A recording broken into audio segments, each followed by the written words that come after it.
अस्सलाम वालेकुम। शराय दस्तूर से मैं हूं अब्दुल क़य्यूम सिद्दीकी और आप हैं AQS के साथ। हर गुजरते दिन के साथ अदालत में कोई ना कोई एक बड़े मुकदमे की कहानी लेकर हम लोग हाजिर होते हैं और आज जिस मुकदमे की कहानी लेकर हाजिर हुए हैं ये आज खुद नोटिस नंबर 2 है, जिसमें सुप्रीम कोर्ट ने गुज़िश्ता हफ्ते एक जज जस्टिस मुज़ाहिर अली अकबर नकवी मुबैना तौर पर उनके नोट पर सुप्रीम कोर्ट ने चीफ जस्टिस ने नोटिस लिया और 5 रुकनी लार्जर बेंच बनाया था। और वो आज खुद नोटिस ये था कि ख़दशा है कि जो क्रिमिनल जुडिशल सिस्टम है उसके अंदर आला ओहदों पर फाइज शख्सियात के मुकदमात में इंटरफेरेंस हो रही है, मुदाखलत है। क्रिमिनल जुडिशल सिस्टम में मुदाखलत का ख़दशा है, ट्रांसफ़र पोस्टिंग्स की जा रही हैं। इसकी वजह से फिर एक ऑर्डर भी आया और प्रोसिक्यूशन को रोक दिया गया था कोई भी मुकदमा वापस लेने से। तमाम मुकदमात का रिकॉर्ड जो है वो प्रिजर्व करने का हुक्म दिया था और फिर उसके बाद सर्टिफाइड रिपोर्ट्स जो हैं वो दाखिल करने के लिए कहा था। ट्रांसफ़र पोस्टिंग्स और ECL के पॉलिसी और उस हवाले से नाम जो निकाले गए या डाले गए उसका रिकॉर्ड भी मंगवाया गया था। तो आज अदालत में अटॉर्नी जनरल फॉर पाकिस्तान पेश हुए, FIA की रिपोर्ट भी आ चुकी थी और उसके बाद नैब जो है वो उसकी तरफ से प्रोसिक्यूटर जनरल पेश हुए और चेयरमैन नैब की तरफ से DG ऑपरेशंस जो हैं शायद वो नैब के एहलकार वो पेश हुए और उन्होंने अदालत को बताया कि नैब का तमाम रिकॉर्ड जो है वो महफूज है और उस हवाले से रीजनल डायरेक्टर्स के दस्तखत से रिपोर्ट दाखिल की है। और ये उन्होंने कहा कि नैब ने जो नाम ECL पर डाले थे उसमें से 174 नाम जो हैं वो निकाले गए हैं 22 अप्रैल के बाद। तो इस पर ECL की पॉलिसी के हवाले से भी जजेस ने काफ़ी सवालात अटॉर्नी जनरल से किए। अटॉर्नी जनरल ने भी अपना मौक़िफ़ रखा और बिलख़ुसूस जस्टिस मुज़ाहिर अली अकबर नकवी और जस्टिस एजाज़ुल एहसन वज़ीर आज़म के हवाले से होने वाला के ख़िलाफ़ शहबाज शरीफ का जो FIA का केस है सेंट्रल जज लाहौर की अदालत में, वो हैं अपना उनका नाम भी एजाज़ अवान है, शायद क्या नाम है,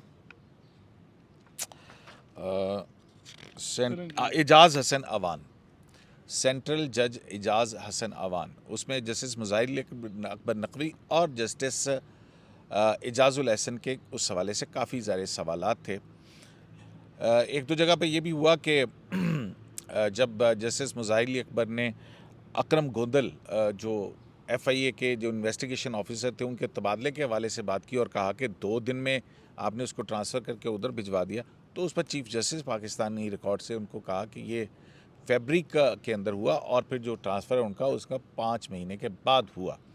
तो इस तरह की भी बात होती रही और ज़्यादातर जो है वो अदालत की तरफ से यही रिमार्क्स आए कि इम्प्रेशन जो है वो ये है।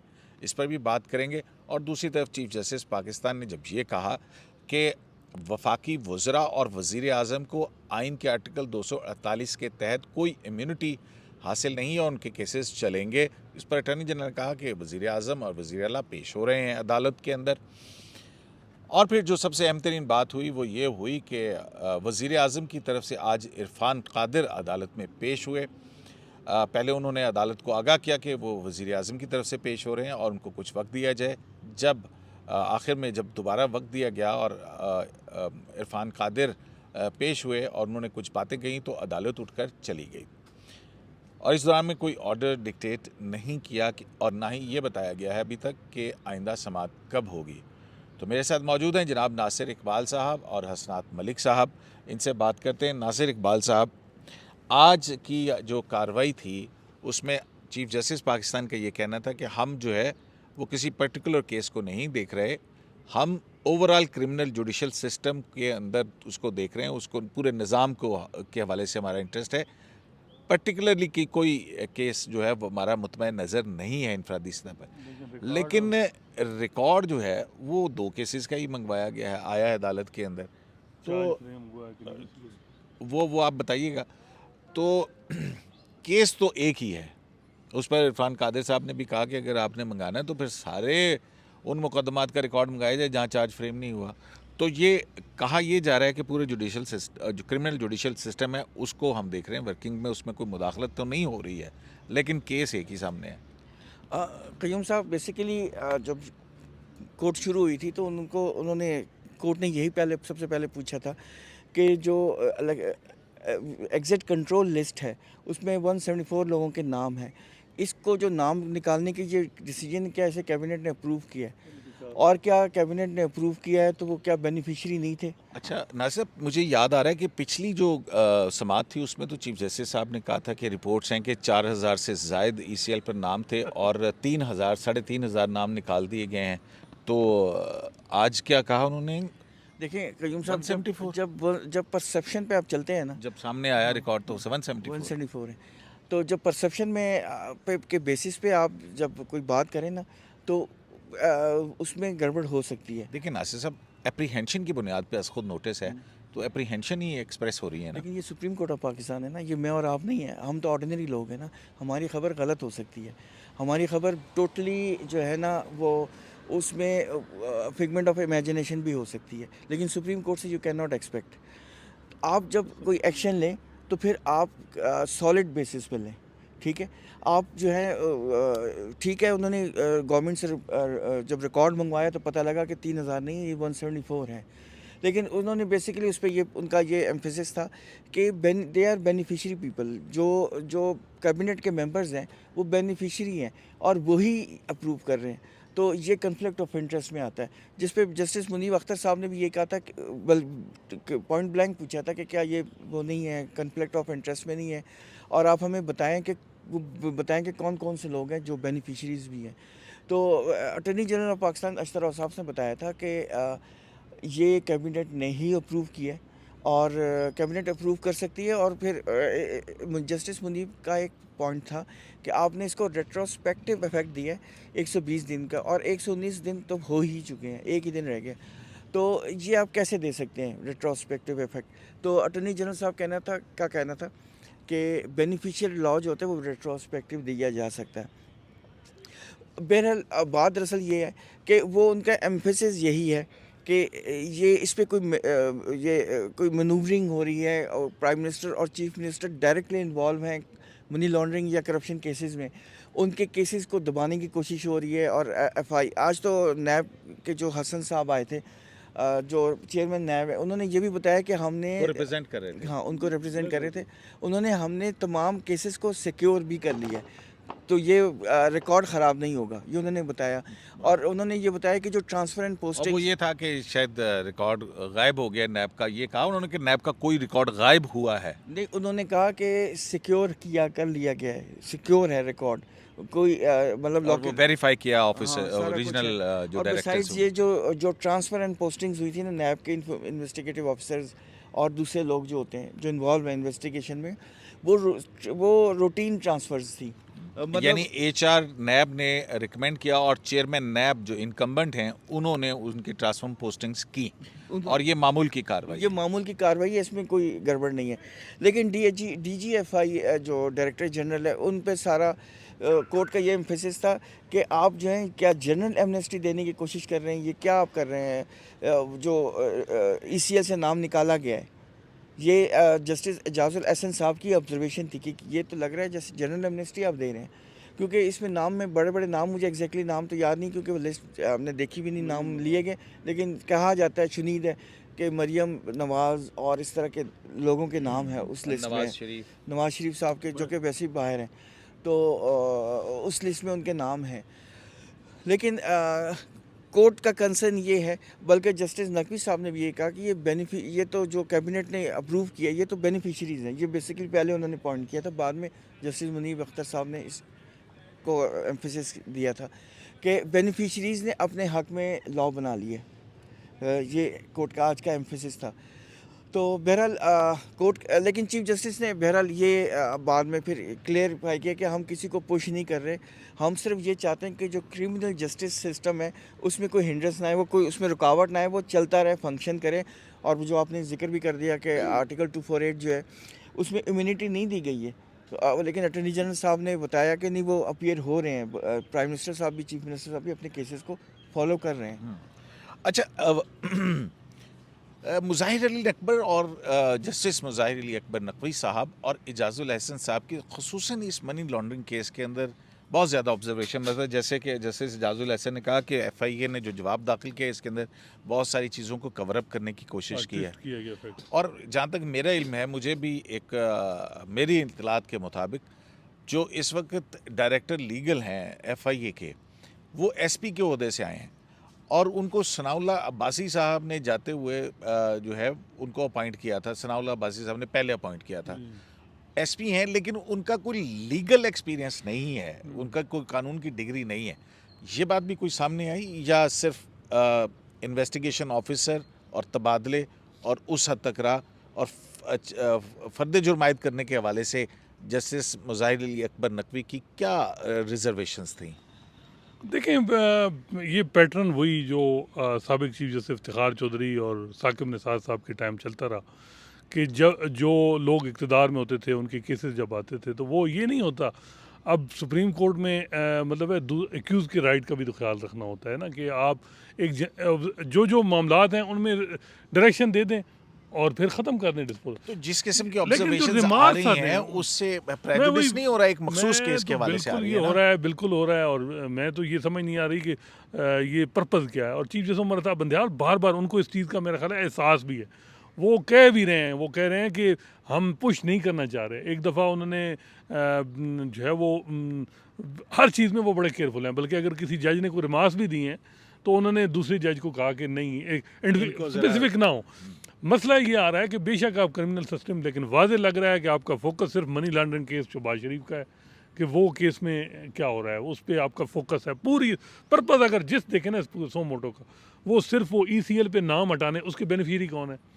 अगर आपको रिपोर्ट पहले ही वो जो पेपर बुक बनी और पहले आपने कहा 4000 है, अब 176 है, उनके बेनिफिशियरी मरियम नवाज़ हैं।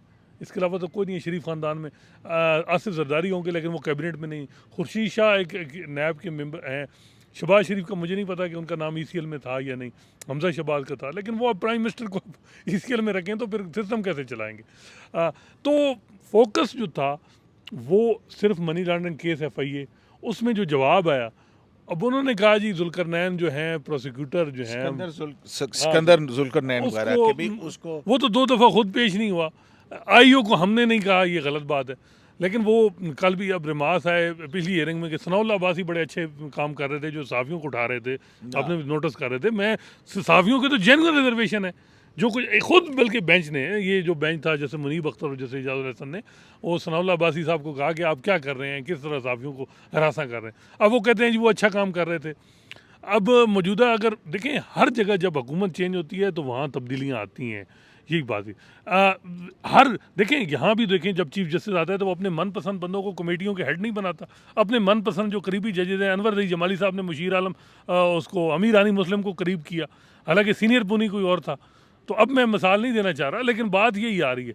देखें, इम्प्रेशन पे जो केस पूरा ये चल रहा है, इम्प्रेशन पे, क्योंकि फैक्ट्स जो आ रहे हैं वो उसमें अभी तक कोई जान नहीं नज़र आ रही कि फैक्ट्स जो है ना वो आज भी बड़ा ढूंढा गया, पांचों जजेस ने, बड़े वो सवालात थे, लेकिन कोई ऐसी क्रेडिबल चीज़ नहीं है जिसकी बुनियाद पे इतने बड़े बड़े रिमार्क्स आए कि ये मामला है। और मैंने इसका एक्सपीरियंस ये भी देखा है कि ये रिमार्क्स और ये चीज़ें जितने भी पता, इफ्तिखार चौधरी साहब से ताकतवर चीफ जस्टिस कोई नहीं था, उनके साथ 17 जजेस थे। अब तो हालात सबके सामने हैं, डिवीज़न है, 2 ग्रुप में, मतलब नज़रियाती, मैं ये नहीं कहता कि वैसे नज़रियाती, एक बेंच जो है, एक वन सेक्शन ऑफ जजेस कहते हैं लिबर्टी ऑफ मैन जो है, शख्सी आज़ादी सबसे प्राइम कॉन्स्टिट्यूशनल राइट है और इसको प्रोटेक्ट करना है। लेकिन कुछ जजेस जेन्युइन समझते हैं कि मुल्क में करप्शन जो है वो इशू है। लेकिन इसी हवाले से साहब ने उन्होंने करप्शन के केसेस उठाए, इम्प्लीमेंटेशन बेंच भी बनाए, लेकिन कुछ भी नहीं हुआ। तो यहाँ भी मैं आपको बताऊं, मेरा नहीं है गाइडलाइंस वही मुबशर डॉक्टर मुबशर से केस की ज़्यादा कंट्रोवर्सी। नासिर साहब, ये जो ECL के नाम निकालने के हवाले से बात हो रही तो चीफ जस्टिस साहब ने ये कहा था कि अटॉर्नी जनरल ने कहा कि हम कानून और उसके नफाज के ऊपर पूरी तरह से यकीन रखते हैं। तो उस पर चीफ जस्टिस ने कहा कि लेकिन ये कानून को के कुछ लाजमी अज्जा होते हैं और रूल्स को तब्दील करने के हवाले से ज़ाहिर मुतअद्दिद लोग हैं जो शायद क्वालिफाई नहीं करते थे और जो है वो जो कि रियासत के इकदाम की वजह से they were injured due to the state act. तो ये सारी चीज़ें भी जो है वो हम देखेंगे। ये भी कहा था कि कुछ ऐसे भी लोग हैं जिन स्टेट प्रॉपर्टीज़ को नुकसान करने में भी इन्वॉल्व थे, उनको इस तरह के बेनिफिट नहीं मिलने चाहिए। ये भी चीफ जस्टिस साहब ने ये कहा था। लेकिन जस्टिस मुनीब साहब ने एक ऑब्जर्वेशन दी है और उन्होंने कहा है कि हम ये मानते हैं कि जिन मिनिस्टर्स को के ख़िलाफ़ ये एलिगेशंस हैं, जिनके नाम थे ECL में, वो अक्यूज़ हैं, मतलब दे आर नॉट कन्विक्टेड। कहने का जो मकसद, उन्होंने ये बोला नहीं, लेकिन मकसद उनका यही है कि दे आर नॉट कन्विक्ट। हम मानते हैं इस हाँ, बात चीफ को। जस्टिस ने ये भी कहा कि ठीक है, जो आपने कहा है, हम आपके जो फैसले किए गए हैं उनको कलअदब नहीं करते हैं, लेकिन हम अगले आपके जो अमाल हैं, अफ़ाल हैं, उनका हम आगे आइंदा इंतज़ार करेंगे। मतलब इससे यही लग रहा है ना, जो हसनान साहब ने कहा कि chief justice is very careful, और वो जो है उनको इन चीज़ों का पता है, और वो ये भी उन्होंने कहा है कि हमारा ये डोमेन नहीं है, हम एग्जीक्यूटिव डिसीजंस मेकिंग में हम इन्वॉल्व नहीं हो सकते। ये चीफ जस्टिस ने कहा है, बार बार कहा है। लेकिन बात वही है ना कि इससे जो बात है परसेप्शन की, वो ठीक नहीं जा, इम्प्रेशन या परसेप्शन है कि वो ठीक नहीं जा रही लोगों में देखें, इफ्तिखार चौधरी साहब के ज़माने में ये इम्प्रेशन था कि ये हुकूमत को डेलिबरेटली नहीं चलने दिया जा रहा, लेकिन उसका हुआ क्या? वो हुकूमत ने अपना टाइम पूरा किया था। हाँ, तो हाकिम निसार साहब पे इम्प्रेशन ये था। अब भी क्यूम साहब जो इम्प्रेशन है, मैं ये नहीं कह रहा कि किसी का नाम क्योंकि नहीं लेने चाहिए हमें जजेस को, इम्प्रेशन फिर वो आज जो इरफान कादिर साहब भी सवाल कर रहे थे, हर एक जज साहब की भी एक जो होती हैं वो इम्प्रेशन होती हैं। और मैं आपको बड़ी ज़िम्मेदारी से कहता हूँ, कुछ रिटायर्ड जजेस जो हैं वो बड़े एक्टिव हैं। वो कहते हैं जो जिन केसेस में हमने फैसले किए हैं वो उनमें कहीं कहीं किसी को रिलीफ नहीं मिलना चाहिए, ओवरटर्न नहीं होने चाहिए, और ये मैं अभी भी वो एक्टिव हैं। तो उनके कहाँ मैं अब मतलब यही बात है, ये इम्प्रेशन, ये जनरल बातें जो होती हैं, मेरा ख्याल है जब सुप्रीम कोर्ट जो सो मोटो लेवल कर रही हो, अब एडवांसमेंट आ रही है। 2012-13 में इस किस्म की प्रोसीडिंग चल जाती थी, साकिब निसार साहब ने धौंस धांधली से चला ली प्रोसीडिंग, लेकिन अब जो है ना, अब क्रेडिबल चीज़ हो और उसी वक्त आर्डर कर दिया जाए, बजाय इसके रिमार्क्स दे के आप उनके केसेस को प्रेजुडिस करें, ये मुनासिब नहीं है। और एक बयानिया है PTI का कि जी ये करप्ट हैं, चोर हैं, और उस पर सुप्रीम कोर्ट का बेंच भी उसी तरह की रिमार्क्स में जनरल, आप कह रहे हो जनरल, लेकिन टोटल फोकस सबको पता है कि आपको मनी लॉन्ड्रिंग शहबाज शरीफ के केस का है। और वैसे शहबाज शरीफ साहब भी आपस की बात है, नून लीग को 184 लोगों में से कोई आदमी प्राइम मिनिस्टर बनने के लिए नहीं आया कि बाप बेटे कोई बना दिया यार, जिन पे संगीन इल्ज़ाम है उनको एग्जोनरेट होना चाहिए था, फिर उसके बाद आते। अब इल्ज़ामात इस किस्म के हैं, उस वक्त भी अप्रीहेंशन थी, और नवाज शरीफ तो लोग कहते थे कि वो चाह रहे थे कि कोई नया आदमी को प्राइम मिनिस्टर बनाए।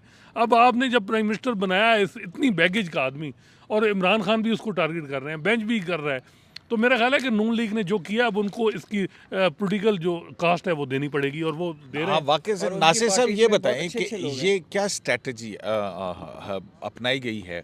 एक तरफ अटॉर्नी जनरल जो हैं वो पेश हो रहे हैं, तो साथ में इरफान कादिर साहब को लाने के पीछे आपको क्या लगता है? मतलब जाहिर है कि प्राइम मिनिस्टर को ने वो, तो इरफान कादिर साहब ने क्या बताया कि वो क्यों पेश हुए हैं, किस लिए पेश एक हुए तो हैं? इरफान कादिर साहब जो है प्राइम मिनिस्टर शहबाज शरीफ को रिप्रेजेंट कर रहे हैं, और उन्होंने कहा है कि मैं कोर्ट को ब्रीफली बताऊंगा कि 2 पॉइंट है, एक तो लीगल है, दूसरा कॉन्शियंस भी है।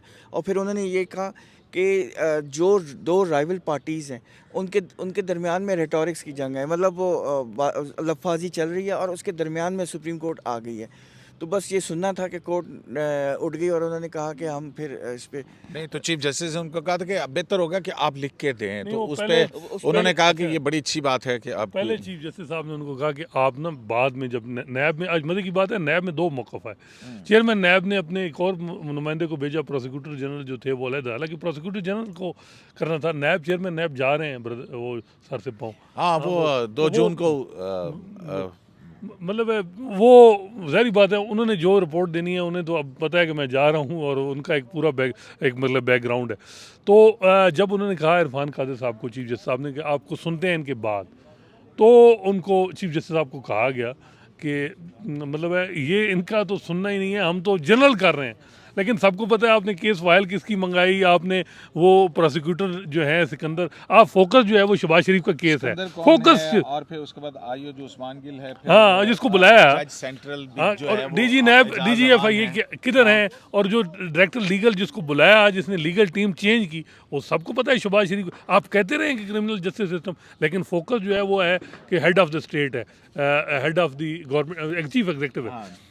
तो आप फोकस जब कर रहे थे तो वो नहीं, इरफान कादिर साहब पे है ना। नहीं, उन्होंने कहा कि जी आपको सुना तो साथ चीफ साहब को कहा गया कि नहीं हम तो जनरल कर रहे हैं जिस तरह बाद में, तो आप इरफान कादिर साहब को सुनने की ज़रूरत ही नहीं है। तो फिर खैर चीफ जस्टिस साहब ने कहा कि आप रिटर्न दें, आपकी असिस्टेंस की ऐसा रिक्वायरमेंट नहीं है, लेकिन आप रिटर्न देना चाहते हैं तो रिटर्न दे दें। लेकिन वो फिर वही बात है, हेडलाइन तो वही बनी जो आखिरी 2 मिनट के थे, 2 मिनट थे इरफान कादिर साहब। आप अगर उनको बोल दे, मतलब पता नहीं वो क्या बोलना चाह रहे थे, अब लोगों में पता नहीं है कि जजेस अगर सुन लेते बेहतर था। इतनी तो नासिर साहब वो उसके ऊपर वो हुआ है कंट्रोवर्सी बाहर आके एक बड़ी ज़बरदस्त बात भी की। उन्होंने ये कहा कि सुप्रीम कोर्ट को क्रिमिनल जस्टिस सिस्टम नहीं देखना चाहिए, जस्टिस सिस्टम देखना चाहिए, और ये भी देखना चाहिए कि ये बैकलॉग क्यों है, लोग क्यों मर जाते हैं और उनका केस का इंसाफ नहीं होता।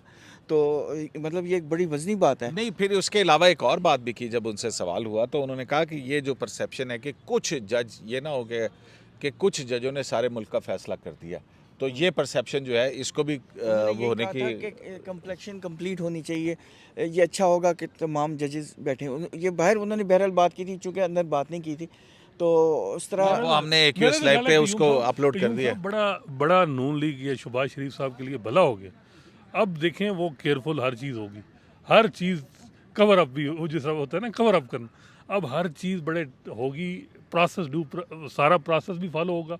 जिस तरह वो यूसुफ गिलानी ने कहा कि मैं एनआरओ से फ़ायदा नहीं उठाना चाह रहा, लेकिन सारे केसेस में बरी भी हो गए थे। तो मेरा ख्याल है उनके लिए सुप्रीम कोर्ट ने बड़ा अच्छा किया। अब तो इमरान खान साहब ये भी नहीं कह सकते कि सुप्रीम कोर्ट सुपरवाइज कर रही है, मतलब वाज़ेह बात है कि उन्होंने रिकॉर्ड है जो उन्होंने कहा जो उस केस में एक्यूज़ कौन कौन है, तो सबको पता था कि शुभा, उन्होंने कहा ये क्या बात है, DGFI ने उसमें लिखा ही नहीं कि एक्यूज़ कौन कौन है, ये अगली दफ़ा है। अब वो केस फाइल भी आप मंगवा रहे हैं, सुपरवाइजरी रोल है अब सुप्रीम कोर्ट। अब इसमें अगर शहबाज शरीफ अपने आप को बरी करा लेते हैं, मेरा ख्याल है उनके लिए वो जो इमरान खान साहब आर्गूमेंट देते हैं कि जी अपने केसेस अब ये, तो वो अब सुप्रीम कोर्ट की सुपरवाइजरी में वो अब बरी हो जाएं, तो ये नून लीग के लिए बड़ा फायदा वो है। पता नहीं कि क्या होता है उस केस का, क्या उस केस के ऊपर कमेंट नहीं करना चाहिए, लेकिन क़य्यूम साहब, हाँ, इरफान कादिर साहब ये वही वकील है ना जिस पे एक चैनल ने उनके खिलाफ विलिफिकेशन कैंपेन भी चलाई थी।